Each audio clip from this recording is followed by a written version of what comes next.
Today, we're going to take a look at the new API routes in Next.js 13 in the new app directory. These are brand new and they're only on the Canary build right now. So we're going to take kind of a first look and play around with them.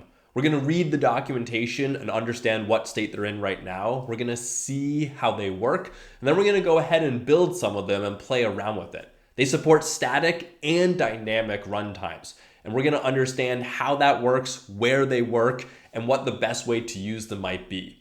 And lastly, we're going to start to play around with when it makes sense to use these API routes versus something like a React server component. There's a lot here, but it's very cool. Let's dive in. The first thing we're going to do is go ahead and read through the documentation together. So we have to go to the beta documentation for Next.js, and here it's under route handlers under routing. If you haven't read the entire routing guide for the app directory, you should go ahead and do that first, because this builds upon how the app directory does routing. Now, I haven't played around a lot with this, so you're going to kind of get my first reactions and understand a little bit of just how I go through and read about how some of these features work. So let's dive in and read this together. So they're on Next Canary, and this replaces the API routes from the pages directory. So that's nice right off the bat. When you're using the app directory before, you always had to have the pages/API directory for any of your API routes before. This will totally remove this. And going forwards in the future, I'm sure libraries like Next.auth and other API libraries are going to jump on board and use this new routing as well. So it's going to take a little time for the ecosystem to get there, but it's very exciting to have all of your code co-located. Route handlers allow you to create custom requests with the request and response APIs. So it looks like there's a route file, and that's going to correspond to some API. They take advantage of the app router. Makes sense, it's in the app directory. Further, they can be used with other server-side functions like cookies, headers, and more. So we're going to take a look at that in a quick sec.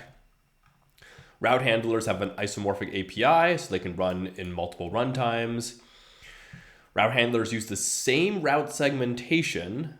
They support long-awaited features like statically regenerated route handlers. Now, it's interesting that they call this out in particular, and we're going to play around with this a little bit. What that tells me is statically regenerated goes along with the Next.js static builds, right? So you can build your site and have a lot of it built statically at build time. And it looks like that's going to be supported for some of the API routes as well. So here's their example. You have a route TS file, you import the response. The function call get here is very important. It's passed in the request, and you're going to return the response at the end. So you no longer have like the request and the response passed into the function, and you use both of those objects. Now you're just given the request and you return a response, which is really nice when you're using async await because it feels much more natural. You're not necessarily using like a callback on the response object. Now you're actually just returning the response object, which is very cool. Here they have an example of they're fetching some upstream data with the fetch API, turn it into JSON, and return it. The following HTTP methods are supported, all of them, good. And here's the API reference for more details. And it's only available in the app directory. Remember, we're totally moving out of the pages directory. With this change on Canary, you shouldn't need the pages directory for anything anymore, which is very, very cool. All right, route handlers are defined in the route file in the app. Here's the signature. This is important. They can be nested, similar to how the page and layout works. That's how you're gonna get your different, route nesting. But they cannot have a route and a page in the same route segment. So what this means is if you have a route segment, right, called /items, you can't have a page there for items and a route file as well. Like it's one or the other.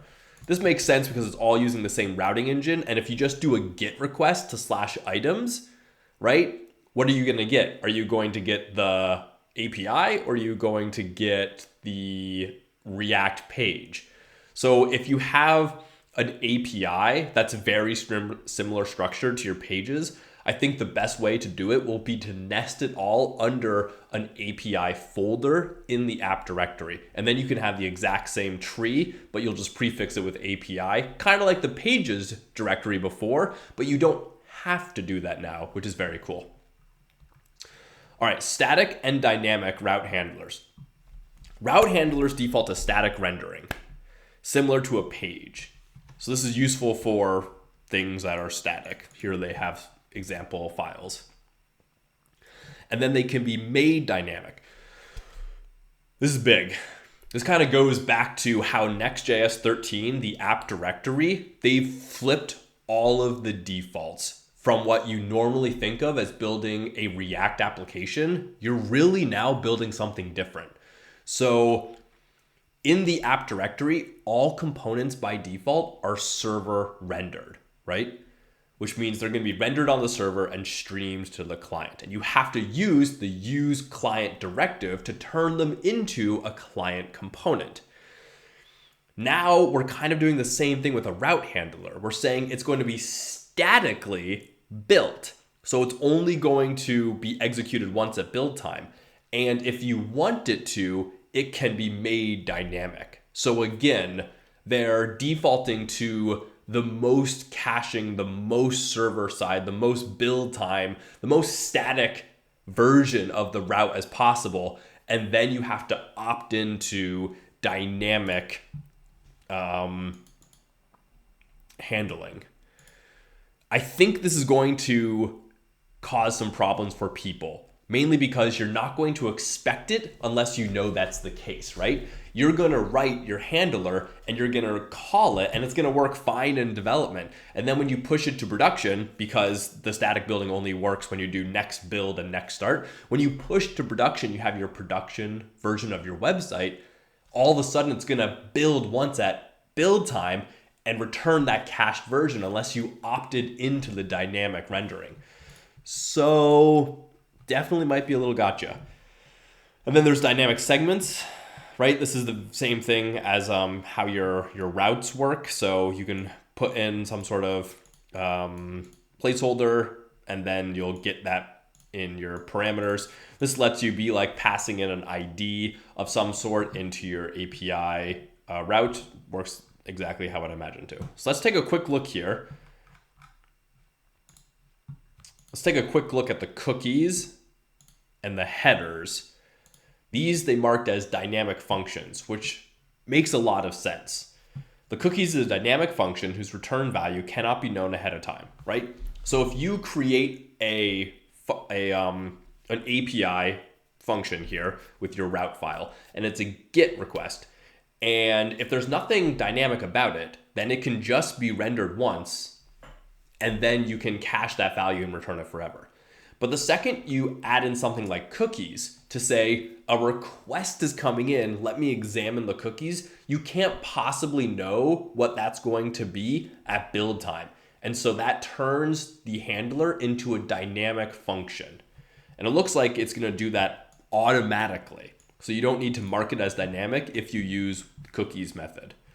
And this looks kind of like a standard cookie API. You get the cookies. This is the dynamic part right here. And then you can get, the name of the cookies, get all, check if it has something or not. It looks like there's a limitation where you can't set the cookies yet. So something like next auth relies on being able to set a cookie on the response to make sure the authentication is set or up to date and not expired, all of that. So next auth won't be able to use this until that's kind of all figured out. Same thing for headers. Allows you to read an incoming HTTP request so you can read the headers. This is going to make your function dynamic as well because it's going to have to do this on every request. This can be useful if you want to get like the refer here or the user agent and check who's making the request. Or maybe you have a access token of some sort as a header and you're using that for authentication. This is going to make it dynamic. Okay, so seems relatively straightforward. Here they have an example of all the various methods.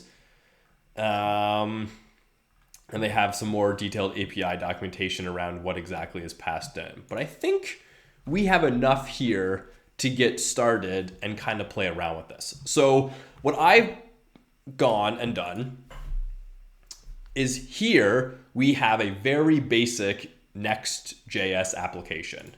And it's currently running Next 13.1.6, so we can't do anything with it yet. It still has the hello world example from the very basic starter. I've gone ahead and created a very basic Prisma schema, just a book pretending we're a library of some sorts, so we can play around with the APIs a little bit and save it to a database. And the app directory here, this has a very basic page, which we're not really going to use. We're going to focus more on the routes, and everything else has basically been ripped out. So here we can go ahead and run, because we need to have the very latest version, the first thing you should do is install Next again, but do @Canary to ensure we're on the absolute latest Canary version. So this is going to take a hot moment, and then we can go ahead and check the package file again and make sure that we have the correct version.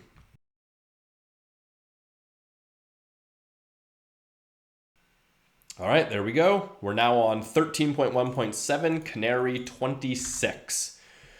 So now I'm going to start yarn dev, fire this off. I'm going to use Insomnia to test some of these methods. So the very first thing we have here in Insomnia is we're just going to test a GET request to API/hello. Now this is the old version. You can see I tested it before, just now 200 OK. And that is hitting the API hello route in the old pages directory API. So that's this right here. So what we're going to do is we're going to delete that entire thing, fire off the request again, 404 not found. So now we have no more API, right? We're not using the old API at all. What we're going to do is we're going to go ahead and create a brand new route. Now, again, you can't have a route file and a page file in the same directory. So we're going to create a new books endpoint. And instead of making it a page, we're going to make it a route. We're going to jump right back to the documentation we have. And we're going to grab their example here, which is a GET request. And it has all the imports that we want. Toss it in here, delete all of this, and we'll just do a little hello world. So we're not using the request at all. And here we have our next response that we're importing. And so now the API is /books GET request, and that's it. So we're going to make a brand new HTTP request. And it's going to go to, we no longer need the API prefix. It's just books. And it's a GET request. Send. And there you go. Your very first Next.js 13 API route using the brand new routing. So it's very straightforward here. And we'll add in Prisma in a second. But it's really not hard to get started. And if you don't need any information out of the request, then you can just make a very basic sort of, we're going to return this information. So the next thing that we can play around with a little bit here is we can like read in the headers, right? So we can do const all headers equals headers. And this is going to come from, looks like we're not importing it magically. Thanks, Visual Studio. So let's just run over here to the headers, right? So if you don't have the, it's not importing for you automatically. So now we can get the headers agent, and then all headers get, it's not kindly giving us all of them, save, and fire off this request again. So we are Insomnia. So you can now see that we're successfully getting it. The same will work for cookies if you have cookies on the request. So you don't need to pass anything into the headers or cookie API here. You just call it from within this function, and it's going to use sort of the context of the function to return the information, which is a little interesting and kind of brings back some Ruby on Rails magic, if you ask me. So this is a very basic GET request. And if we remove this and go back to our original example of hello world, this is a static GET request, right? It never changes. And we can see this by doing console.log. We're going to do GET, we'll do actually books, kind of explain what exactly we're looking at. So this is going to run every time this function executes, right? And so in development, we go here and then we fire off this request, right? Compiles it, and then we get the book's route. We can do that again, and we get it again, right? So every time we're firing this off, we're getting back where we're executing the entire function. But if we look at what the documentation says, it says that these should be statically generated. And if you go and deep in the documentation, under data fetching revalidation, testing on demand revalidation during development, to verify if it's working, you can't do Next.js. So this is going to be a little interesting gotcha. You have to run a production build to see how this works, because during the production build process, it's going to cache the API result, and then it will serve it during the production build. So if we go here then, and we do yarn build, which calls next build, it's going to build our production application. And it's going to look at the API routes that we've created, and it's actually going to execute the API route during build time. How do we know? Because right here, it has the output of that console.log statement that we put in there. So it's called that API route, and now it's going to cache that when we do next start. So now that we started our production server, if we go back to Insomnia, here's our request, right? /books, and we send it. We get a 200 OK, but there's no console output anymore.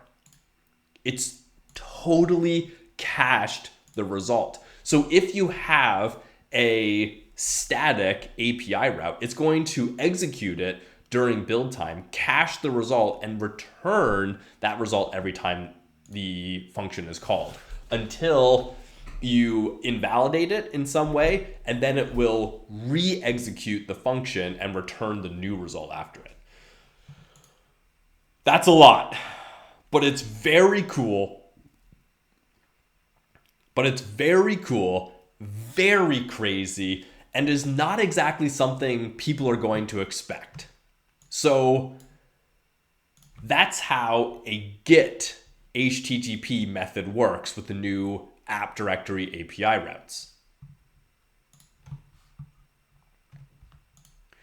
But when I read the documentation, the first thing I thought about was, how is this going to work with a POST request?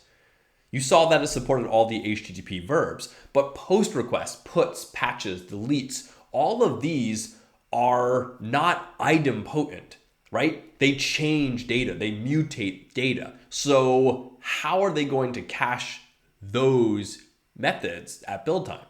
Turns out they don't. Let's go ahead and see exactly how this works. So back here, we know we have the same function signature, except instead of GET, it's POST. And now you have the request. And so we'll change this also to be POST books. And this is going to create a book, right? So we can just return an ID call it 1, and let's just do a name right now, and we'll call it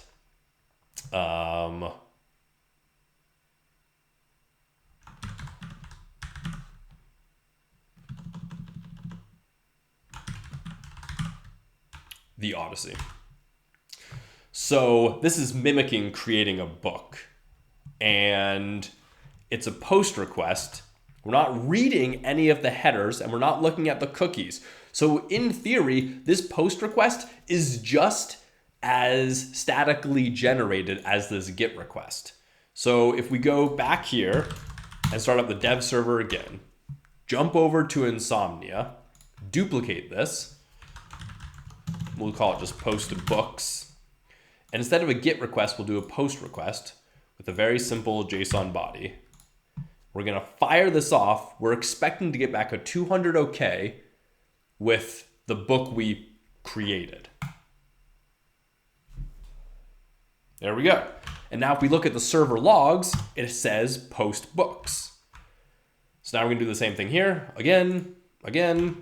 Each time we're calling the API method, it's executing and we can see the logs. So now we go over to the GET request, get 3 times. We see that we also, because we're in dev, we're getting it 1, 2, 3 times. So now we're gonna run the build and the start again. And we're gonna see how the static generation has changed. And you can see here that when it went through and built, it doesn't have those console outputs anymore, right? It used to be right here, and now they're not there. And if you look at the route, it's now this symbol, and that's saying these are server-side rendered at runtime. They're no longer statically built. So yarn start, execute, and we go back to Insomnia. Now, if we do the post request, we're expecting this to execute right on the server every time because it's a post request. There you go. And now if you do the GET request, it also executes each time. So not only do the headers and the cookies, when you're looking at request information, turn the route from static generation to dynamic, but also if you have any other endpoint in there, any other method, like a post, put, patch, something that can't be cached, it's going to turn the entire route into a dynamic route. Now that is something that I would expect, but it's a little different to think about. And it's a little unexpected, I guess, to see your static, right? If you just have the GET request, this is purely static. And then the second you add in the post request, all of a sudden it magically turns it dynamic, even though you didn't do anything to this GET request. So if you want to have a GET request and a post request, and you want the GET request to be static, you're going to have to break them out into different routes because the functions are not dynamically or statically generated. It's the entire route that is dynamic or static. So let's go ahead and add a little more to our API.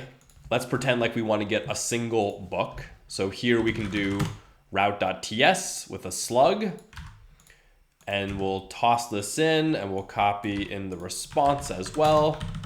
This is kind of mimicking a REST API. Here, the second parameter that's passed in according to the API documentation is a context param that has parameters.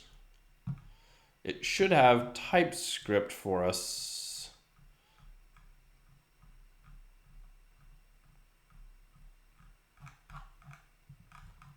Ideally somewhere. But I guess not. So here we have a parameter object. and we're gonna type it for us. So this is an ID string. So now we're gonna do, this is books, right? ID, and we're gonna return ID, and then we'll just give it a fake name for now, book ID. And so to test this, we can duplicate this and do get books ID, and we'll toss in 1.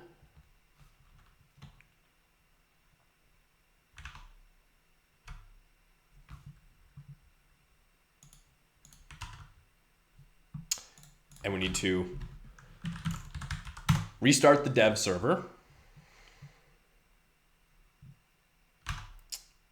And then here, fire this off, and we'll get book undefined.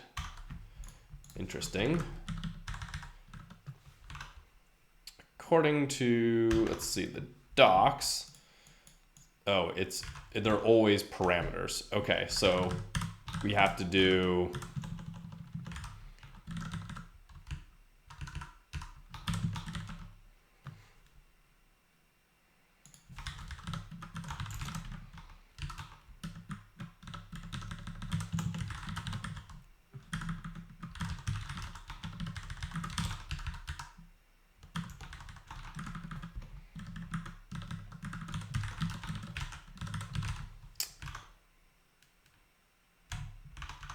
and now we can try it again. There we go. So now we're getting the ID and the name of the book.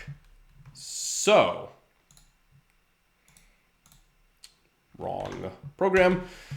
So now you can kind of see how you can build a full-featured API using dynamic segments and using the parameters that you're passing in. And this is how you're going to kind of build out getting that information, looking it up, saving it, and all of that wonderful jazz. So the last thing I kind of want to talk about is let's go to our books and actually add in just a little bit of code here to look at what this would look like. So let's do const books equal await Prisma, pull that in, book, and find many, and we're just going to find them all, and then we're going to return an array of books. That's going to be all of them. Save, go back to Insomnia here, and do just the regular books. This should be an empty array because we don't have any books yet. And then what we can do is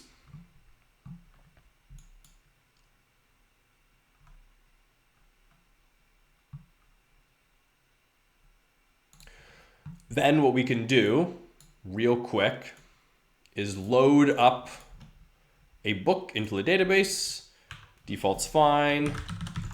Hello book. Author is me. We'll save it.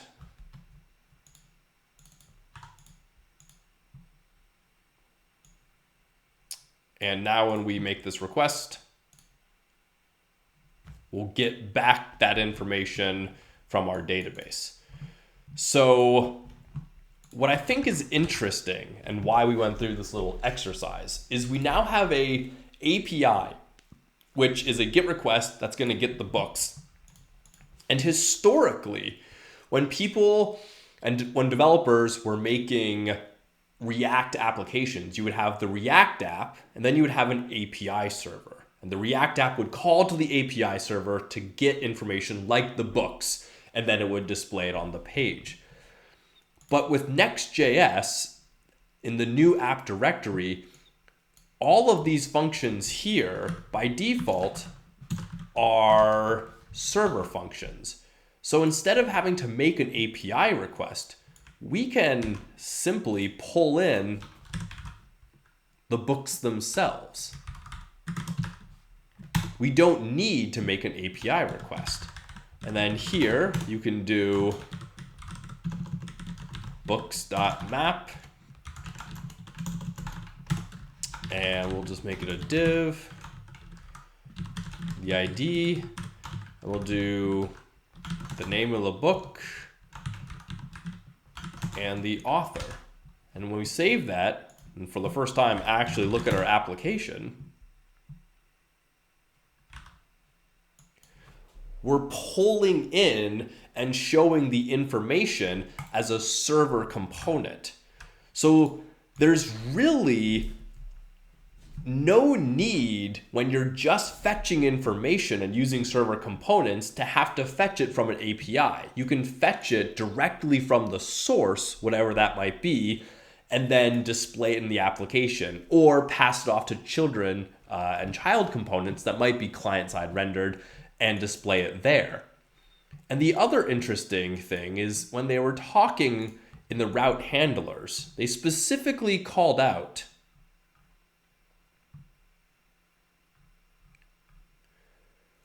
that API routes could have been used for use cases like handling form submissions, post data, putting data. This is your basic CRUD application where you're going to be pulling in data to show it to the user. They change it in some way. When they change it, they have to send it back to your application. And that's handled on the server side, so you can do validation and authentication and all of that stuff. Route handlers are not likely the solution for these use cases. We will be recommending to use mutations for this when ready. Okay, what's a mutation? Well, it's a new RFC for mutating data, but it's not currently available yet. So it's going to be very interesting to see how this mutating RFC works, because the typical pattern is you pull in information to your web app, display it to the user. You can now use server components to do that, fetching directly from the source. But then when they make a change to that information and want to save it, update it, delete it, they have to send it back to the server, and that's handled by API routes. So Next.js is blending together with the API routes and the server components, all of these ways of pulling data and pushing data. And it's going to be very interesting to really dive in and understand where you should use each one of these. So there you have it. API routes in a nutshell.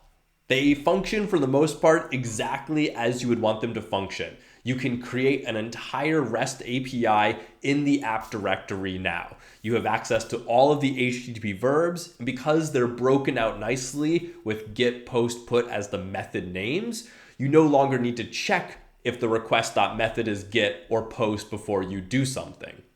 This makes it very easy to get started and very powerful as well. By default, the GET requests can be statically generated and only executed once at build time, and then they cache that response. You can make these routes dynamic by either using the header or cookies, or you can just force them to be dynamic with a configuration option.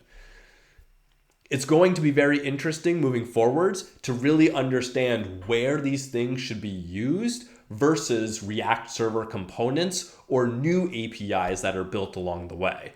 This is a very early look at what API routes are, and you can play with them right now if you want to on the Canary branch. Let me know what your thoughts are. Let me know what you think. And until next time, happy coding.